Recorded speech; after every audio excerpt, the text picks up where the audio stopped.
Movie की शुरुआत में हम प्रोफेसर ट्रेवर को देखते हैं और वो ज्वालामुखी के ऊपर शोध करने वाले होते हैं। तभी उनका एक साथी उन्हें बताता है कि तुम्हारे भाई की लैब को अब बंद किया जा रहा है। लेकिन ये सुनते ही ट्रेवर उन्हें कहता है कि ऐसा ना करें, लेकिन बदले में वो कहते हैं कि पिछले 10 सालों से तुम्हारे भाई का कोई अता पता नहीं है और अब हमारे पास लैब के लिए फंडिंग भी नहीं आ रही। इसके बाद ट्रेवर के भाई की वाइफ अपने बेटे को 10 दिनों के लिए उसके पास छोड़ने के लिए आती है। साथ ही वो उसे मैक्स का एक बॉक्स भी देती है और उस बॉक्स में उसका कुछ सामान होता है और उसी बॉक्स में ट्रेवर को उसके भाई की एक फेवरेट किताब journey to the centre of the earth मिलती है और ये पूरी एक फिक्शनल किताब होती है। लेकिन जब वो इस किताब को खोलकर देखता है तो उसमें उसे कुछ नोट्स मिलते हैं जो मैक्स ने बनाए थे और उसमें 3 जगहों के नाम लिखे होते हैं, बोलोविया, मंगोलिया और हवाई। और इसके बाद वो शॉन के साथ मिलकर इन जगहों पर गौर करता है और वो देखता है कि इन सभी जगहों का टेम्परेचर और वातावरण एक जैसा है और इन तीनों ही जगहों पर एक ज्वालामुखी मौजूद है और अब इन तीनों जगहों का वातावरण ठीक वैसा ही होता है जैसे 10 साल पहले था जब मैक्स गायब हुआ था। तभी उनकी नजर एक और जगह पर पड़ती है जहाँ पर ठीक वैसा ही वातावरण होता है और ये जगह होती है आइसलैंड। और अब ट्रेवर आइसलैंड जाने का फैसला करता है और ट्रेवर शॉन से कहता है कि मैं और मैक्स हमेशा वोल्केनिक ट्यूब्स के बारे में बातें किया करते थे, यानी ज्वालामुखी में कुछ ऐसे रास्ते हैं जिनसे हम सेंटर ऑफ द अर्थ तक पहुंच सकते हैं। हालांकि वो शॉन को अपने साथ नहीं ले जाना चाहता था पर उसके पास इसके अलावा कोई ऑप्शन भी नहीं होता और अब ये दोनों बिना वक्त गवाए आइसलैंड पहुंच जाते हैं। यहाँ वो एक साइंटिस्ट के घर जाते हैं जो ज्वालामुखी पर रिसर्च कर रहा है, लेकिन दरवाजा उनकी बेटी खोलती है जिसका नाम हैना होता है और वो बेहद खूबसूरत होती है और हैना उन्हें बताती है कि उसके पिता 3 साल पहले ही इस दुनिया को छोड़कर जा चुके हैं। इसके बाद ट्रेवर हैना को अपने भाई की वो किताब दिखाता है और हैना के डैड के पास भी ठीक वैसी ही किताब होती है और जब वो दोनों इन किताबों के नोट्स को मिलाते हैं तो दोनों ने ही अपनी किताबों पर एक जैसे मार्क लगाए होते हैं। और हैना कहती है कि भले ही ये किताब फिक्शनल हो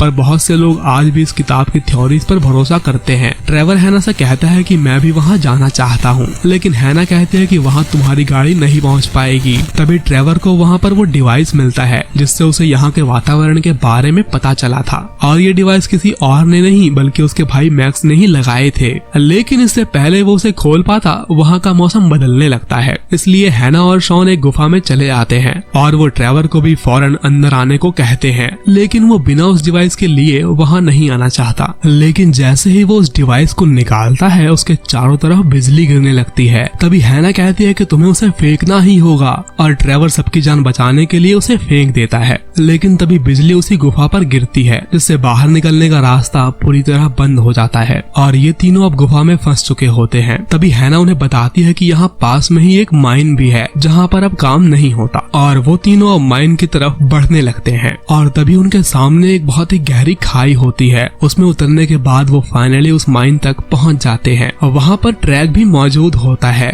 और कुछ ट्रॉली भी रखी होती है जिसे देखकर उन्हें लगता है कि अब ये लोग यहाँ से बाहर निकल जाएंगे। अब वो तीनों ट्रॉली में बैठ जाते हैं लेकिन ट्रॉली बहुत तेजी से नीचे की तरफ बढ़ने लगती है। एक जगह तो ट्रैक भी टूटा होता है लेकिन वो हवा में उड़ते हुए उसे पार कर लेते हैं और अगले ही पल इन सब की ट्रॉलीज अलग अलग हो जाती हैं। लेकिन जिस ट्रॉली में हैना होती है उसका ट्रैक खत्म होने वाला होता है, इसलिए उसे ट्रेवर की ट्रॉली में आना पड़ता है। लेकिन तभी उस ट्रॉली का भी ट्रैक खत्म हो जाता है। तभी वो दोनों ट्रॉली से कूद जाते हैं और ट्रॉली जाकर दीवार से टकरा जाती है और तभी वहाँ शॉन भी आता है। वो देखते हैं कि दीवार से ट्रॉली टकराने के बाद उसमें एक छेद हो गया है और जैसे ही वो उसमें दाखिल होते हैं हैरान हो जाते हैं क्योंकि वहाँ बहुत से हीरे होते हैं और शॉन अपने बैग में बहुत से हीरे रख लेता है। लेकिन तभी उन्हें एक चटकने की आवाज आती है और ट्रेवर शॉन से धीरे धीरे वहाँ से निकलने को कहता है, लेकिन तभी उसके बैग से एक हीरा नीचे गिर जाता है और वहाँ की सतह टूट जाती है और अब वो तीनों नीचे खाई में गिरने लगते हैं। लेकिन बहुत देर तक गिरने के बाद भी वो जमीन तक नहीं पहुँचते। इस पर ट्रेवर कहता है कि उस किताब में लिखा है कि इसकी गहराई हजारों मील से भी ज्यादा हो सकती है और उन्हें नीचे पहुँचने पर एक वाटर स्लाइड मिलेगा।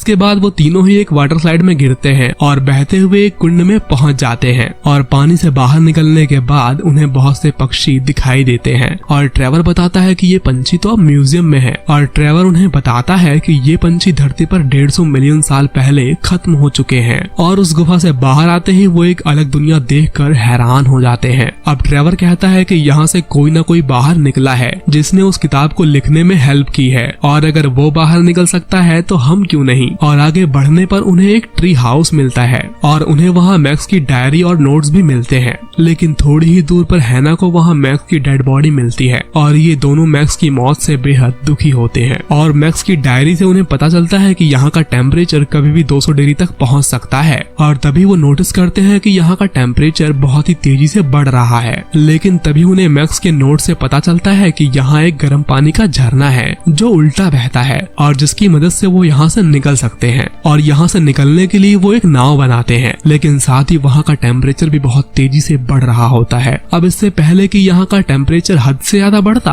वो तीनों ही अपनी नाव में बैठकर वहाँ से निकल जाते हैं। और नाव की स्पीड को बढ़ाने के लिए वो मैक्स के पैरासूट का यूज करते हैं। और अब इनकी नाव समुद्र में बहुत तेजी से बढ़ने लगती है। लेकिन वहाँ बहुत खतरनाक मछलियाँ भी होती हैं जो उन पर हमला कर देती हैं। लेकिन तभी एक बड़ी सी मछली वहाँ आकर उन्हें बचा लेती है और वो अपनी नाव वहाँ से मोड़ लेते हैं। लेकिन तभी हवा इतना तेज हो जाती है कि इनका पैरासूट जिस लकड़ी से बंधा होता है वो टूटने लगती है। शॉन अब पैरासूट की रस्सियों को बहुत तेज पकड़ लेता है, लेकिन वो उसे कंट्रोल नहीं कर पाता और उसके साथ ही उड़ जाता है। और जब उसकी आंख खुलती है तो वो किनारे पर मौजूद होता है और अब वही पक्षी उसे रास्ता दिखाता है। और एक गुफा में जाने के बाद उसे उड़ने वाले पत्थर दिखाई देते हैं और उसे देखते ही शॉन समझ जाता है कि अगर यहाँ पत्थर उड़ रहे हैं यानी उल्टा बहने वाला झरना भी यहीं पास में होगा। और शॉन अब अपनी जान पर खेल कर उस खाई को पार करता है। यहाँ ट्रेवर और हैना भी इस किनारे तक पहुँच जाते हैं। लेकिन तभी एक पौधा हैना पर हमला कर देता है, लेकिन ट्रेवर बहुत हिम्मत से उसे जड़ से ही उखाड़ देता है। यहाँ शॉन एक ऐसी जगह पहुंच चुका होता है जहाँ बहुत बड़े बड़े कंकाल होते हैं। लेकिन इससे पहले कि उसे कुछ समझ आता, उस पर एक बहुत बड़ा डायनासोर हमला कर देता है। अब इससे पहले वो डायनासोर का चारा बनता, ट्रेवर उसे दीवार तोड़कर वहाँ से निकाल लेता है। और अब उल्टे पानी का झरना उनसे कुछ ही दूर पर होता है।